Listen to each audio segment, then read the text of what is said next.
한평생 교회를 잘 다니고 하나님의 일을 많이 한 한 분이 세상을 떠났습니다.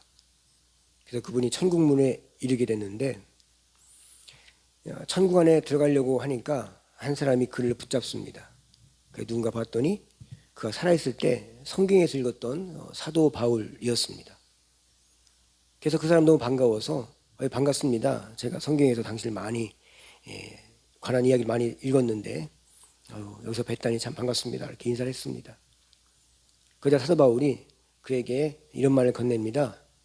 천국에 들어가려면 약간의 절차가 필요합니다.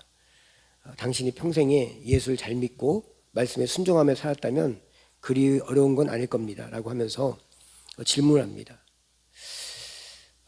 제가 질문하는 것에 잘 대답하면 점수 1000점이 되면 문제가 없습니다. 라고 하면서 질문합니다. 선생님께서 살아오면서 점수에 보탬이 될 만한 그런 이야기가 있으면 한번 해보시라고 이렇게 이야기하니까 이분은 첫 번째로 한 이야기가 자신이 30년 동안 어느 선교기관의 기관장으로 있으면서 많은 선교 사업을 했습니다. 라고 아주 당당하게 이야기를 합니다. 그러자 바울이 매우 흐뭇하게 생각하면서 고생 많으셨습니다 하면서 제가 1점 드리겠습니다 라고 말합니다. 그러자 그 사람은 약간 당황하면서 두 번째 이야기합니다. 자신은 가정의 가장으로 충실하게 살았습니다. 자녀들을 교수, 변호사, 목사 등으로 키워서 교계뿐만 아니라 사회에서 또 존경받는 인물로 만들었습니다. 라고 자신 있게 말합니다. 그러자 바울이 자녀들 잘 키우셨군요. 그러면서 1점 드리겠습니다. 이렇게 말합니다. 이 사람이 이 정도면 못해도 잘 몇십 점 내지 잘하면 몇백 점이 될 거라고 생각했는데 1점씩만 주니까 점점 당황하기 시작합니다. 그가 진땀 흘리면서 곰곰이 생각했습니다. 무슨 얘기를 해야 되나 하다가 생각해낸 것이 전 예수 믿은 뒤로 한 번도 새벽 예배를 빠진 적도 없고 또 11조도 한 번도 하나님 앞에 속인 적이 없습니다 하며 떳떳하게 힘을 주어서 말합니다. 그랬지만 이번에도 1점밖에 주지 않았습니다. 그러자 이 사람은 다리에 힘이 풀려서 그 자리에 털푸덕 주저앉아서 그러면 난 더 이상 할 얘기가 없습니다 라고 하면서 그 자리에서 엉엉 울면서 예수님, 제가 이제까지 살아오면서 주님과 교회를 위해서 많은 일을 한 것 같은데 막상 내 삶을 뒤돌아보니까 1점짜리밖에 한 일이 없습니다. 제가 무엇으로 천전을 만들 수가 있겠습니까? 저 천국 못 들어가는 겁니까? 라고 하면서 제가 잘못했다고, 예수님 용서해달라고, 저를 도와달라고 하면서 그 자리에서 막 통곡하면서 울더라는 겁니다. 그래서 바울이 땅바닥에 주저앉아서 통곡하고 있는 그 사람을 일으키 세우면서 이제 됐습니다. 당신의 점수가 이제 1000점이 됐으니 천국에 들어가도 됩니다. 들어가십시오. 하고 천국문을 열어주더라는 것입니다.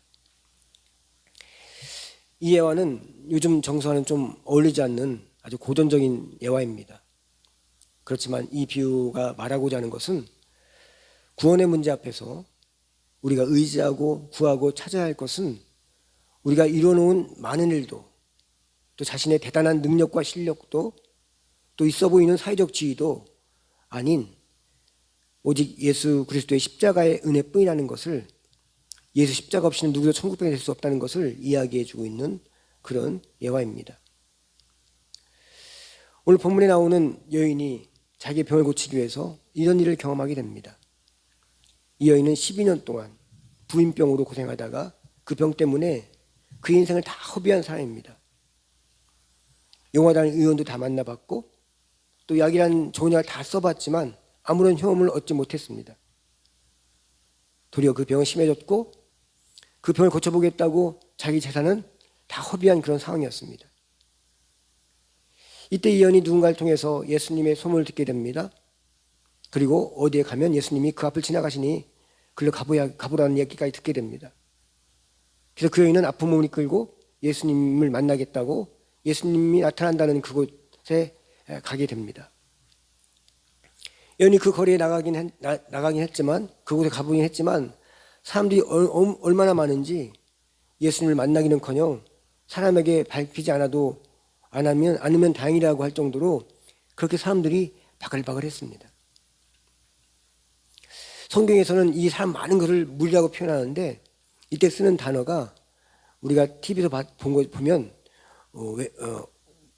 원양어선에서 그물 던져서 물고기를 막 끌어올리고 막 그 그물에 물고기들이 바글바글하는 것처럼 그때 쓰는 단어를 쓰는 때 그 무리를 표현했다는 것입니다.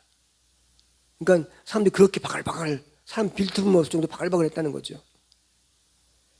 그럼에도 그 여인은 여기서 예수님을 꼭 만나야겠다는 결심을 합니다. 이런 기회가 자신에게 있어서 마지막일 수도 있을 거라고 생각하고 그 무리들 틈을 비집고 들어갑니다. 그렇게 그 인파 속에 들어갔지만 누가 예수님인지를 알 수가 없는 거예요. 그러다가 많은 사람들이 밀려서 그 병약한 여인이 땅바닥에 쓰러지고 맙니다. 그 땅바닥에서 정신없이 이 사람에게 채이기도 하고 밟힐 뻔하기도 하고 이러다가 그 사람들 다리 사이에서 예수님의 다리같이 보이는 사람을 보게 됩니다. 그러자 그 여인은 있는 힘을 다해서 그 땅바닥을 기어서 예수님 바로 뒤까지 가는데 성공합니다. 그리고 그 여인은 돛자락만 잡으면 예수님 발에 있는 그 바지가락만 잡으면 자기 병이 나을 것 같다는 그런 생각이 들어서 손을 쭉 뻗어서 예수님의 바지가락 옷자락을 기어이 잡고 맙니다. 그래서 신기하게 그 병으로 그 무거웠던 몸이 가뿐해지면서 12년 동안 그렇게 그녀를 괴롭혔던 통증들이 사라지는 것을 깨닫게 됩니다. 그 순간 예수님도 자신의 능력이 나가는 걸 아시고 누가 날 잡았냐라고 묻습니다. 그자 제자들이 하는 말이 뭡니까? 아니 여기 사람들이 많이 밀고 이러는데 밀고 당기고 하는데 누가 예수님을 잡았다는 겁니까? 라고 하면서 의아하죠. 이야기를 듣고 있던 그 여인이 떨리는 목소리로 예수님께 나와서 자에게 생긴 일을 모두 이야기합니다.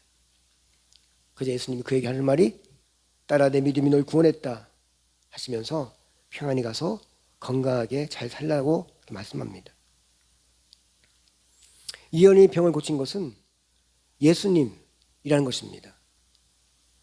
어쩌면 이 이야기 속에는 이 여인이 주인공 같아요. 병을 고쳤으니까. 그렇지만 이 병을 고친 것은 누굽니까?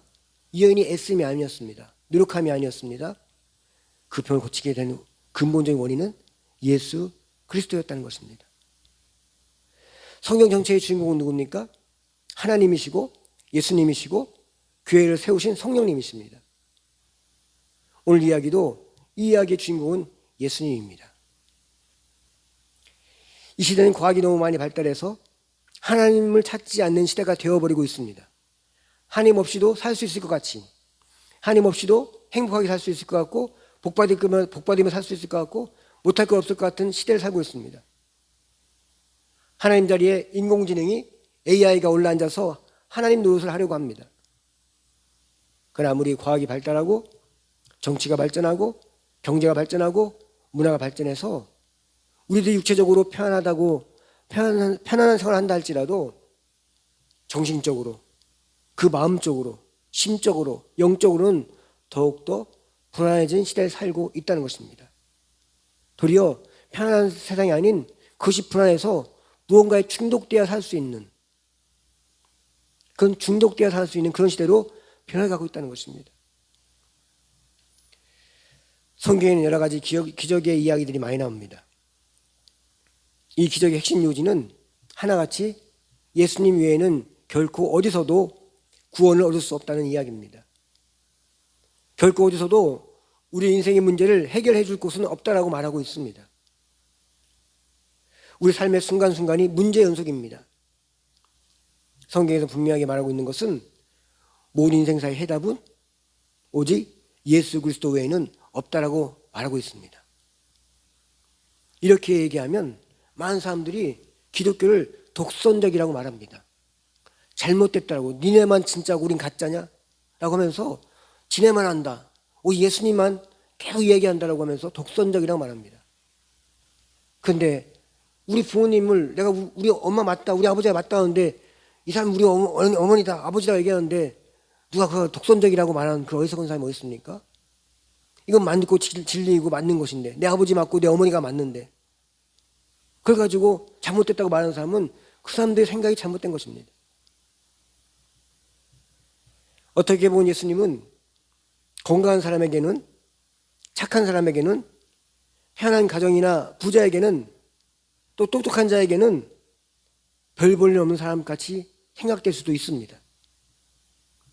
왜냐, 그런 이들에게는 아우실 것이 없다고 생각하기 때문에 그렇다는 거죠. 그러나 이 지구상의 어느 누구도 나는 건강하니까 이젠 앞으로 계속 건강할 것이다, 복되다 라고 장담할 사람은 한 사람도 없습니다. 난 돈 많이 벌어서 부자가 됐으니 행복한 사람이다 라고 자신 있게 외칠 사람도 어디에도 없다는 것입니다.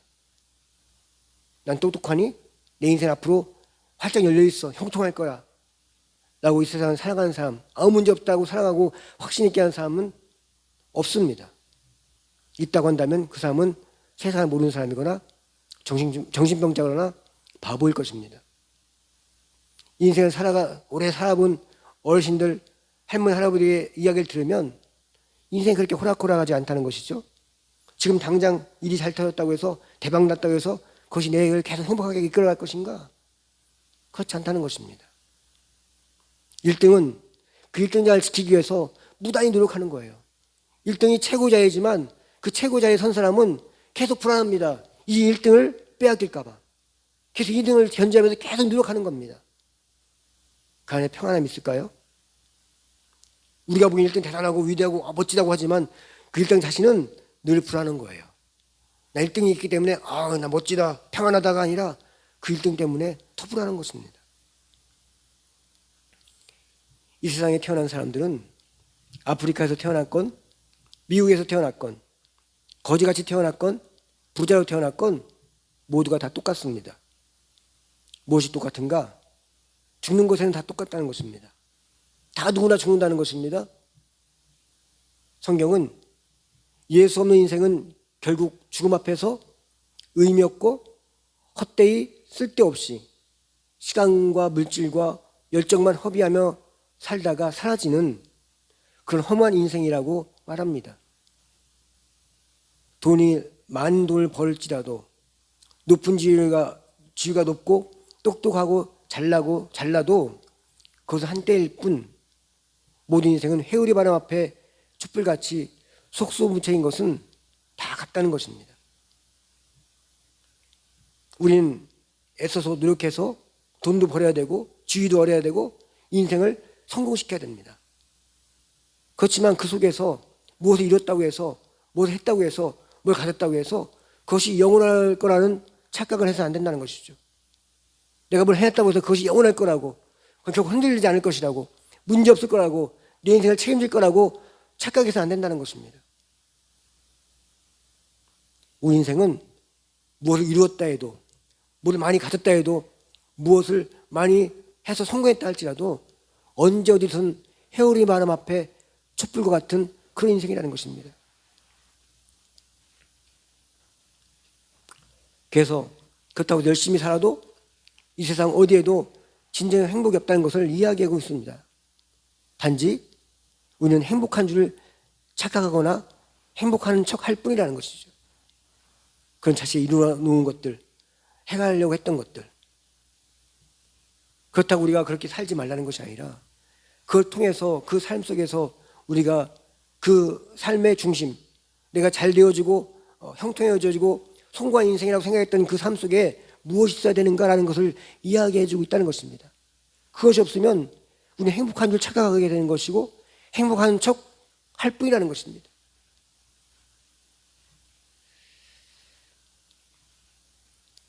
우리 그 인생 속에 성경은 예수 그리스도가 있을 때 우리 삶이 결코 헛되지 않다는 것을 이야기해주고 있습니다. 우리 인생은 언젠가는 죽습니다. 당장 잠시 후에 죽을 수도 있고, 또 생각지 못한 사고로 죽을 수도 있고, 질병으로 죽을 수도 있습니다. 전통적으로 내온 말이 있지 않습니까? 태어날 때는 순서가 있다고 합니다. 죽을 때는 순서가 없다는 거죠. 일찍 태어났다고 일찍 죽는 것도 아니고, 늦게 태어났다고 늦게 죽는 게 아니라는 것입니다. 70년생, 80년생, 90년생, 2000년생 다 다르게 태어나지만 잊혀진 영생이 먼저 죽을 수 있는 거예요. 질병으로, 사고로, 생각지 못한 어떤 일로, 언제 어떻게 예고 없이 갑자기 죽을는지 아는 이가 아무도 없습니다. 그 죽음 앞에서 우리의 성공도, 우리의 이루어진 것도, 우리가 가지고 있는 모든 그런 세상의 어떤 지위도, 성공도 그 죽음 앞에서는 아무 쓸데가 없다는 것입니다. 그럼에도 그 죽음에 대해서 이 세상 어디에도 속 시원하게 이야기해 주는 곳이 없습니다. 그렇지만 성경만이 이 허무한 인생들에게 이 허무하게 사는 이유가 하나님 없이, 예수 생명 없이 사는 우리의 죄 때문임을 분명하게 성경은 우리에게 말해주고 있습니다.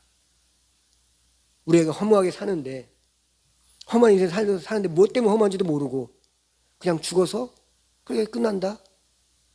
그럼 개돼지가 사는 거나 다를 게 뭐가 있습니까? 그런데 성경은 분명히 갖춥니다. 그 죽음이 무엇으로부터 말미암았는지, 그 죽음의 문제를 해결하는 건 무엇인지, 정말로 진짜 죽음은 무엇인지, 육신의 죽음만이 죽음인지, 죽음 이후에 또 무엇이 있는지를 말해주는 것이 성경에서 우리에게 얘기해주고 있다는 것이죠. 그 모든 물음에 대해서 그 해답을 예수 그리스도 십자가를 통해서 우리에게 답해주고 있다는 것입니다.